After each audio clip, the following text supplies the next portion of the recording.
Yeah, more like that. Okay, so we need a, did you write down who? Yeah. Sorry, for writing that down.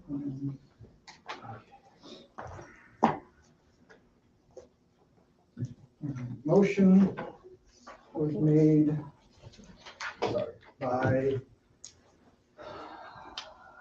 Matt, seconded by Dustin at 6:46. Okay, so we need a vote to come out of closed session. All in favor? Aye. So we're moving on to the public hearing of the fiscal year 2024 district budget. At this time, I'm going to open the hearing. Is there anything I have to read? No. Okay. So we are, so the hearing's open. I'm going to do a quick spiel here.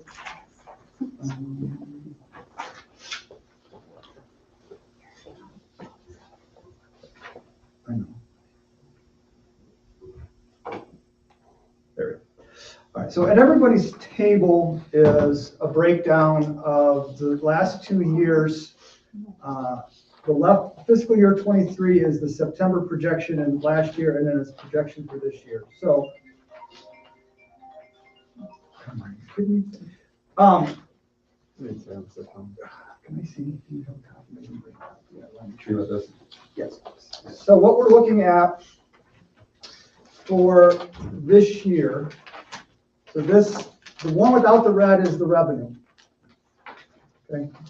So we are looking at a projection this year of revenue of total revenue of $14,476,000,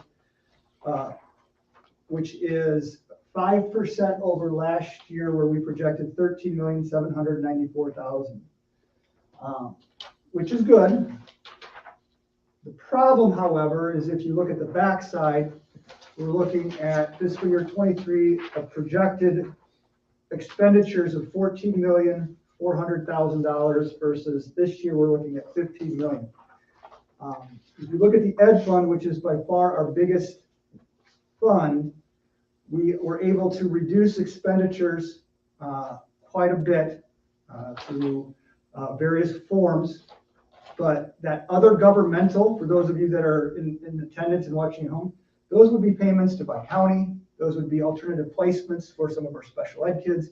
As you can see, those costs are increasing dramatically. So we're looking at an 18% increase, which brings our cost saving measures down somewhat. Otherwise, we're looking at a pretty, on paper, nice budget. Transportation costs are increasing. It's getting That's not just daily routes, that would be transportation for pre-K, that would be transportation for kids to go to Thome, WACC, field trips, sporting events, those types of things. The other thing I would like you to note is under capital projects there, it looks like there's $184% increase. Please keep in mind that that is money we've already received. We're just expending it this fiscal year. So it looks bad, but it's not. So what I have up here is a very brief slideshow. This is fiscal year 23 versus fiscal year 24. We were projecting about a $600,000 deficit last year. This year it's 1.3. But if you take that out, if you take out the capital projects, we're projecting a surplus of about $660,000. That's going to go real quick as we have positions still to fill within the district. So that's what we're looking at, total revenue versus expenditures. Again, on paper, this is inflated somewhat. If you look at under the federal income, we're still getting $1.3 million, or projecting $1.3 million in federal funds. Those are limited resources, meaning there are certain things we can and can't spend that money on.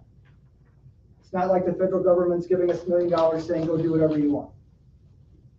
And that is a finite amount of money that's probably that well is going to dry up pretty quick. So that's what we're looking about, revenue and expenditures. Here's our ed fund. We're projecting revenue to be a little bit higher. Again, it's inflated by that federal dollars.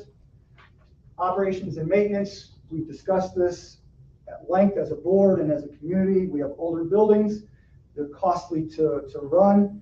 So that income stream is not keeping pace with the cost of running 4 buildings. Transportation, as I mentioned, those costs are increasing. And those are our 4 major funds. Any questions or comments from the public concerning the board or the budget? Okay. Any board member comments? No, and just a question, with the federal money, are we still seeing more money because of COVID programs, and that will change next year, that we won't be getting as much of? In theory, I don't think we will get the same amount. Like I said, I have mentioned to the board and the community is, I don't want to be political, but it also will depend on who wins the next election. So. Okay. So I don't have an answer for that. Is Neither there do- something else I can help with? we will, No, at this thanks, time, adjourn the meeting of the public hearing. And now we're moving on to approval of the agenda. I have 2 changes. I hope they're reflected in your board packet. I don't know if I updated or not. So I have under consent agenda hires, I'm adding a letter D. We're Lacey Tegler as PE aide at Morrison Junior High School.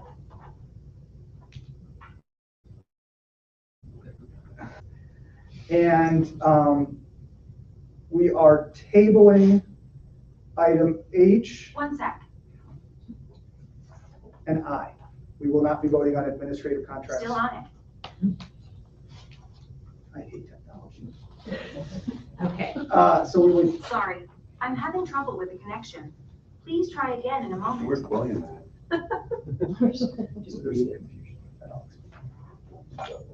oh.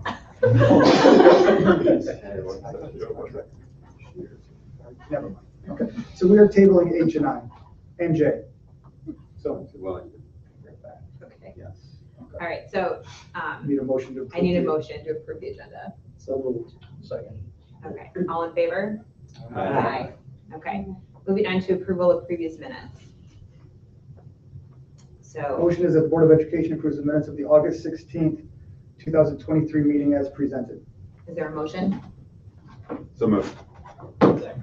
All in favor? Aye.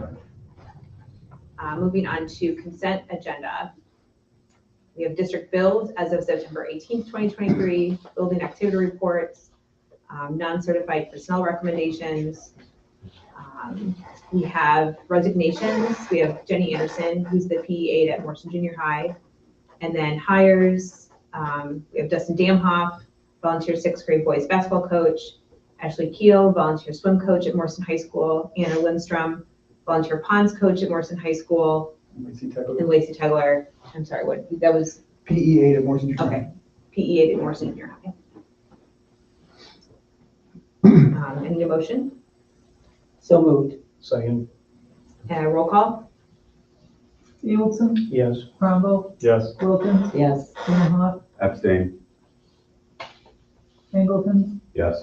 Folkers, Yes. Lucky. Yes. Communication, public comments. Brian? Good evening. Just wanted to update the community and the board on the progress regarding our career fair, college and career fair coming up on Wednesday, October 18th of this year. We have a total of 35 entities at this point and possibly a few more depending on how things go this week. We have 26 different career and career training programs lined up, and then 9 different colleges and college planning entities arranged as well. So we're optimistic it should be a great event. We have a special schedule that day. We have some breakout sessions at the beginning of the afternoon, followed by the general fair in the afternoon after that. And we have even then with one board member, Mr. Bolsters, is kind of to supervise one of those breakout sessions. So I want to recognize him for that work. I think it's a great event for the kids at high school. Awesome. Thanks so much. Thank you. It's fun if we could stress parents getting the kids to participate in that. Anybody that knows anybody that has a kid that is interested, parents need to stress going to that.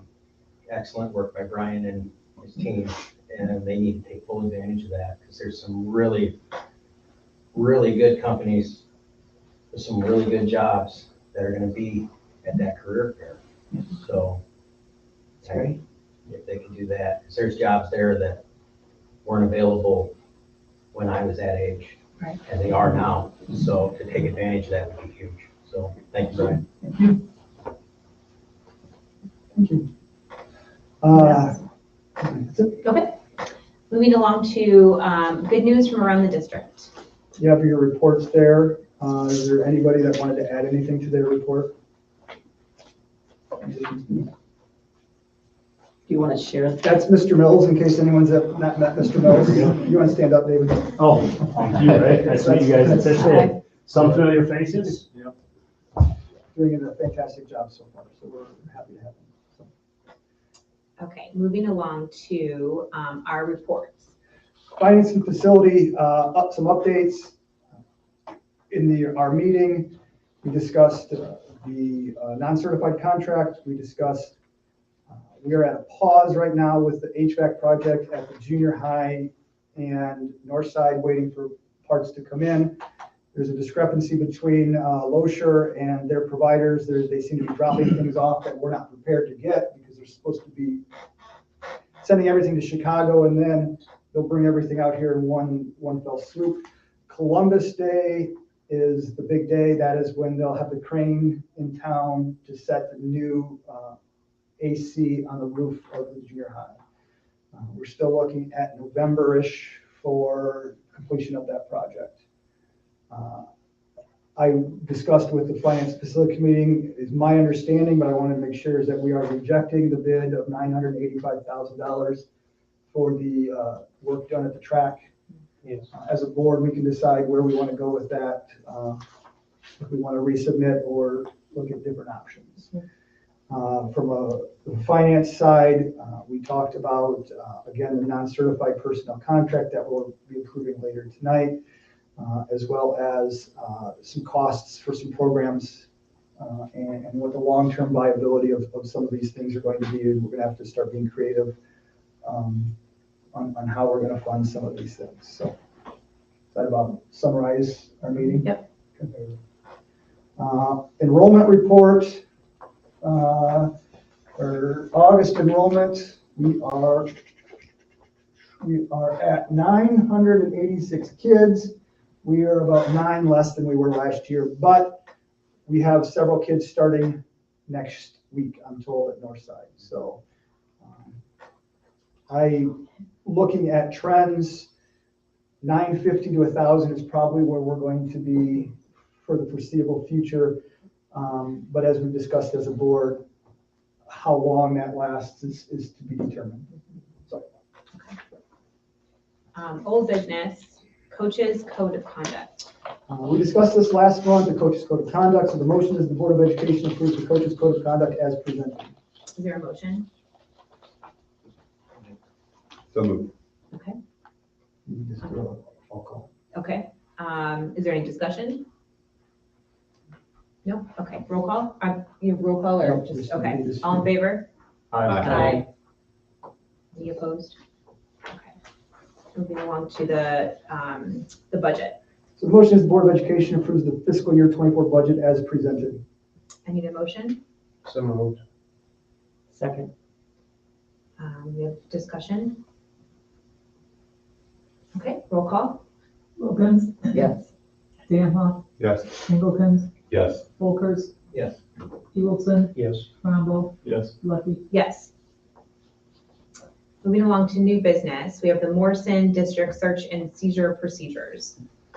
Based on some experiences from last year, it was decided that we needed to have a formal procedure on how we're going to conduct this. There are there's legality and then, what is probably best practice. So because of that, I drafted some policy or procedures. I ran that by the chief of police. You have a copy of that. Some bullet points that I'd like to point out, and I've discussed this with administrative staff, is when you are searching a person or a bag, we are making sure that parents are going to be notified prior to the search. And that search will either, and this came from Chief Eladaris, is either going to be done in the presence of the school resource officer, or it's going to be done by the school resource officer. He was not sure about how that language, so we left it at both. So, questions? Concerns? No. The plan then will be to bring that back for formal approval at the afterward meeting. Okay. The Parent Advisory Committee. I just wanted to touch base, Jennifer's here. We had our first Parent Advisory Committee meeting. It went very well. It's taking on a little bit different path than what I think we originally discussed, but I think that's going to be a positive. For those of in attendance and those watching, our next thing is October 2nd. We are going to have an informational meeting at 6:30 in this office for any parent wishing to be part of that.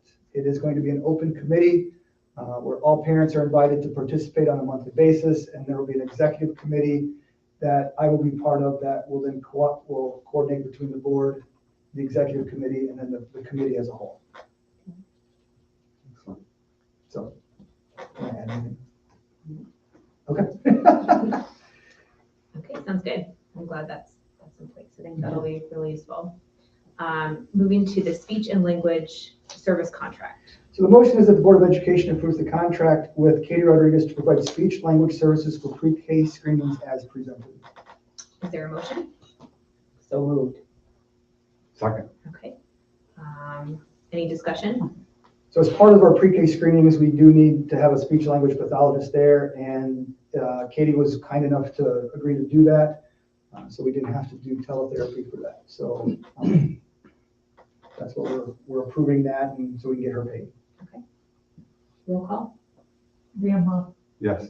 Singleton, Yes. Folkerts, Yes. Pielson, Yes. Tromble, Yes. Wilkins, Yes. Lucky. Yes.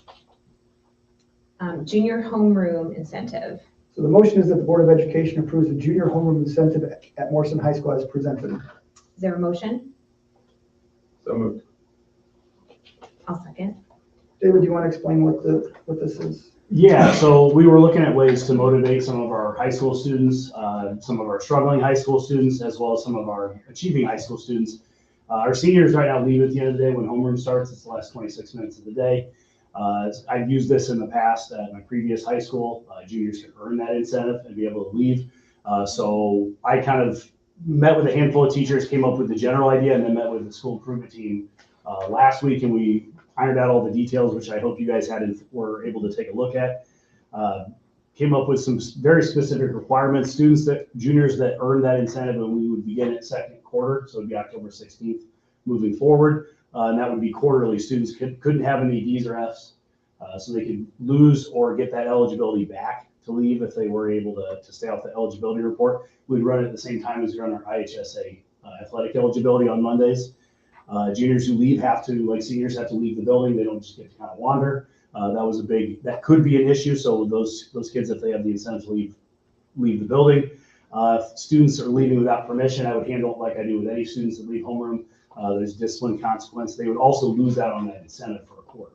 So if they're trying to take advantage of it and they haven't earned it, they lose the opportunity to get it back for a quarter. We felt that a semester was a little long, year was even longer. So that quarter gives them that period of time, they could earn it back if they were to make a mistake. Is that a full quarter, or is that the rest of that quarter? It would be the rest of that quarter. So that those kind of arbitrary 9-week starting or 18-week starting points kind of give us an idea. So yeah, they could lose it if their grades went low enough, or if they did skip out on homeroom, which has been a pretty limited issue this year, thankfully. But this, I think, would even make that number even lower, because a lot of the kids that are leaving is because the seniors go, a lot of their older friends are gone, and then they take advantage of that chance during passing periods. We also wanted to find a way to tie it into some of the assessments that we do. So students are required to have completed both the math and reading map assessment. So these are kids that maybe have poor attendance or missing some of those assessment windows, or students that just kind of do their best to avoid them. We wanted to include that, so they have to, for the fall, winter, and spring assessment windows, they have to take both that math and reading assessment. Some of our teachers use those for their student learning objectives in their evaluation process. We want to kind of have them take it more seriously, the students. So we identified some pros and cons. It was much heavier on the pro side, with some things that we felt would be very, like I said, motivating, increasing the graduation rate, lowering the number of students that are failing classes. And then the ultimate payoff is that the kids that do need to stay, that are required to stay, whether they're freshmen, sophomores, or some of our juniors with D's and F's, we can now focus more on them instead of some of the kids that were there unnecessarily, in my mind. I kind of ran the eligibility report last week. 23 of our 70 juniors would have had to stay. So it's about a third. A third of our kids will make honor roll usually, a third in the middle, and then a third are getting D's and F's. So it'll give us more time and resources to really focus on those students. So now, are the seniors all assigned to a homeroom then? They are not. The juniors, what we would end up doing is we would redistribute and kind of reshuffle to even out numbers, because we do have some homerooms that are based on age groups. So there'd be a junior homeroom. If we just cleared that out, that teacher would have no students left. So we would pair the highest student, kind of top to bottom, and those two kids would go into a homeroom, and then next would go into the next homeroom. Like I said, with 9 homerooms and about 20 to 25 students, the homerooms would have 2 to 3 juniors in each of them, along with the freshmen and sophomores that are left. So it would even those numbers out. So if you're a senior and you want to stay at school, So the kids will stay for meetings. So any days there are meetings after or during homeroom, the kids will stay for those. They're just not allowed to roam the building. So when the meetings are over, they stay in the homeroom and wait for the end of the day. seniors? Okay, Currently, yes. okay. So you said they didn't have a homeroom, They don't. So Like if they have a student meeting, they council, go. go to the student council home. right? Yeah, so like let's say say you Mr. have say you have some senior athletes that have practice right after school, they don't want to leave the building. So they would have to work that out. They don't just get to kind of roam and be there. So to my knowledge, there's no kids that stick around. When the seniors leave, you could see shadows. They're gone so away. Or they hide it on. Yeah, Now, how many homerooms did you say you have? about 9. So not everybody has a homeroom? The teachers pair up and alternate homerooms, so they'll have half the year on, homeroom half off. That helps alleviate some of the crunch with the contractual obligations for planning time. Okay. Do you tie discipline in with it too? Like if they have the grades, but if there was a discipline issue? We talked about that one. We didn't add that. It doesn't mean we can't adjust. For the most part, unfortunately, students that have behavioral issues, they're getting discipline consequences, also a struggle academically. And that's why a lot of those kids just leave. So for me, the motivation to not be at school is pretty strong with these kids already. So if we can get them to be passing all their classes, having new D's or F's, like that's a win all around. Yeah. So like I said, I've used this before. It was a part of what I did at Howard and saw great success with it. Similar small rural school where kids, when they get out of school, they can get home quickly, get back quickly for practice. Sure. Okay. I guess my only concern would be seniors that are failing. Mm-hmm. So those kids are not kept at this point. I don't think I would be opposed to making some of those kids stay. That was this being something we're doing midstream during the year. Didn't look at rocking the boat too much for that. And just to be honest, we didn't talk about that. We were focused more on the junior class. I like that. It's a good point. I'll write that. Okay. Yeah, I'd like to know of our seniors, how many have Ds or Fs? I had her run, I had Jenna run the junior report. I didn't have a senior one. Just to extrapolate, probably a third of them had Ds or Fs, a third are in the middle, and a third are honor roll students. That's kind of how most things break historically in most schools. So my guess with a senior class of about 65, we probably have between 15 and 20 students with Ds or Fs. I did go and make calls 2 weeks ago home before the eligibility report came out. I had teachers send me kind of a sneak preview of, unfortunately, of some of the failing students, possibly failing students, and that was 9 through 12. And the numbers were pretty low then. They still had a couple weeks. We just did, like I said, just our second eligibility report. Any other questions? Okay, this is an action item, right? So, okay, so all in favor, say aye. Any opposed? Okay, We're on to item E, early graduation request. The motion is the Board of Education approves the early graduation request of student number 677556395. is there a motion? So moved. Second. Will this be a roll call? No, okay, all in favor? Aye. Any opposed? Moving on to certified staff, we do these individually. So the first motion is Board of Education approves the retirement request of Mark Ernst, effective at the end of the 25-26 school year. And per the current collective bargaining agreement, approves the retirement incentive as listed. Is there a motion? So moved. Second. Roll call? Piewulson, Yes. Bromwell, Yes. Wilkins, Yes. Zamhoff, Yes. Angleton, Yes. Folkers, Yes. Lucky. Yes. Oh, okay. Item 2, the motion is the Board of Education approves the hiring of Chandler Gilbreth as head boys track coach at Morrison High School for the 23-24 school year. Is there a motion? So moved. Second. Any discussion? Can I ask who he is? He's an ag teacher. Roll call? Bromwell, Yes. Wilkins, Yes. Zamhoff, Yes. Angleton, Yes. Folkers, Yes. Piewulson, Yes. Lucky. Yes. Item 3, the motion is Board of Education approves the hiring of Tracy Henson as girls swimming coach at Morrison High School for the 23-24 school year. Is there a motion? So moved. Second. Brought to my attention that although we okayed it, or it was, because she's volunteering, it was never formally approved, so we're just dotting the i's and crossing the t's. So it's, So no money. okay, it's a volunteer. Yeah. Okay, I just, She's in the retirement. so that's fine. I Okay. just- Roll call? Wilkins, Yes. Zamhoff, Yes, Angleton, Yes. Folkers, Yes. Piewulson, Yes. Bromwell, Yes. Lucky. Yes. And then the motion is the Board of Education approves the additional 5th and 6th grade volleyball coaching stipend for Tanya Trombo. Is there a motion? So moved. second. Discussion? After some review and some discussions, I just want to say that for the record, I don't believe that this is how the contract's written, and we, as a board, need to readdress the contract language to, better fit these situations. The situation was that she is coaching 5th and 6th, and generally there's two coaches for that position. Only one was available. We only have one teacher, one coach, we only have one coach, and then, with that, there was definitely additional burden, but it's not separated into two different, in my interpretation, that's not separated into two different positions. So I just wanted to put that on the table. Yeah. Something that I feel we should clean up in the policy side. Yeah, absolutely. Okay. Roll call? Zamhoff, No, Angleton,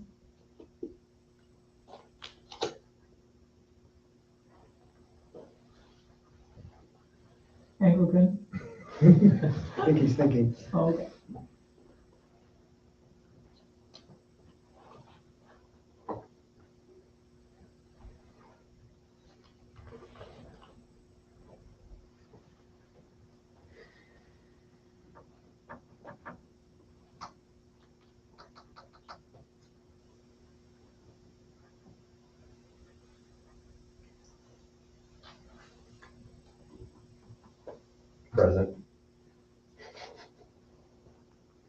Wilkers, Yes.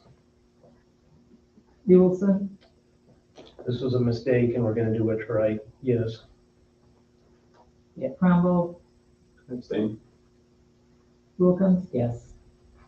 Lucky. Yes. Okay. The board will be adjourning back into closed session. There will be no action after closed session. Do we have the support staff contract? Oh, geez. I do want to add one more thing. Oh, wow, how did I forget that? Sorry. Wait, I want to interrupt real quick. I just want to congratulate Mr. Bartos on being the staff member of the month.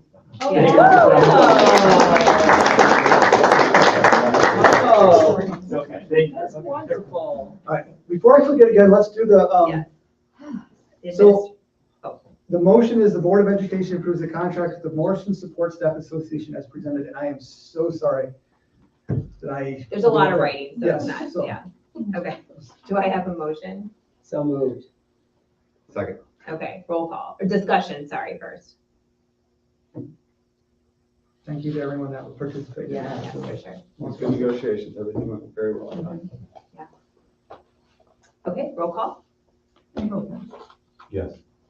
Wilkers, Yes. Pielson, Yes. Cromwell, Yes. Wilkins, Yes. Shamrock, Yes.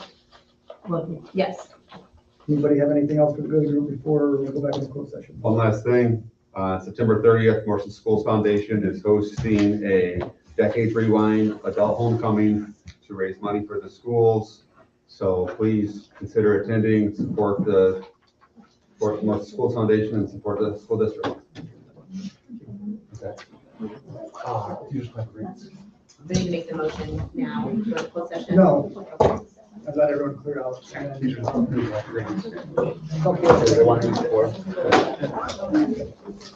Oh, wait.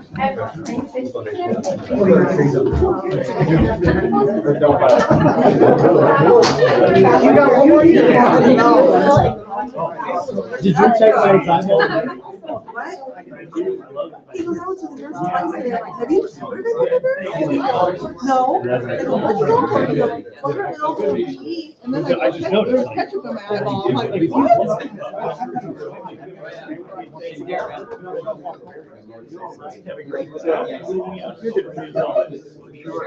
We're sure. Good day.